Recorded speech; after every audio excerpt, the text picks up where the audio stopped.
शिवसेना के सांसद और मुखर नेता संजय राउत ने देश में गहराते एलपीजी संकट को लेकर केंद्र सरकार और प्रधानमंत्री नरेंद्र मोदी पर सीधा हमला बोला है। पश्चिम एशिया में जारी युद्ध के कारण मुंबई सहित देश भर में व्यावसायिक गैस सिलेंडरों की भारी किल्लत हो गई है, जिससे होटल और रेस्टोरेंट उद्योग ठप होने की कगार पर है। राउत ने सरकार के उन दावों को आड़े हाथों लिया जिसमें कहा गया था कि वैश्विक संघर्ष का भारत पर कोई आर्थिक असर नहीं पड़ेगा।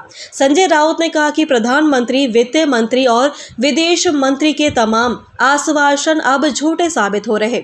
मुंबई में गैस की कमी के कारण रेस्टोरेंट बंद होने की खबरों का जिक्र करते हुए उन्होंने चेतावनी दी कि इसका असर केवल रसोई तक सीमित नहीं है, बल्कि वाहन क्षेत्र और गुजरात के मोरबी जैसे औद्योगिक केंद्रों के टाइल उद्योग पर ही पड़ेगा। उन्होंने आरोप लगाया कि जब जनता महंगाई और ईंधन की कमी से जूझ रही है, तब सरकार के बड़े नेता और उनके समर्थन रहस्यमयी चुप्पी साधे हुए हैं।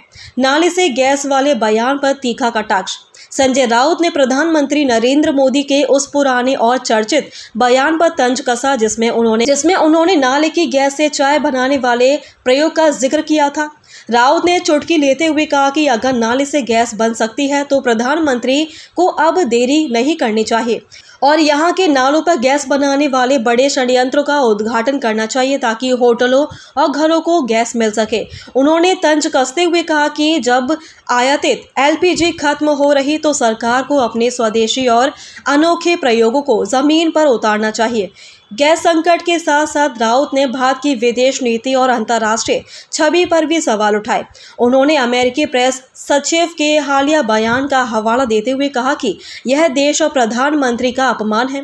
राउत ने कहा कि अगर कोई विदेश अधिकारी यह दावा करता है कि भारत को रूस से तेल खरीदने जैसे महत्वपूर्ण फैसले बाहरी दबाव में लेने पड़ते हैं तो यह हमारी संप्रभुता पर चोट है। उन्होंने सरकार से पूछा कि आखिर हम दुनिया को क्या संदेश दे रहे और हमारी मजबूत छवि कहाँ गई।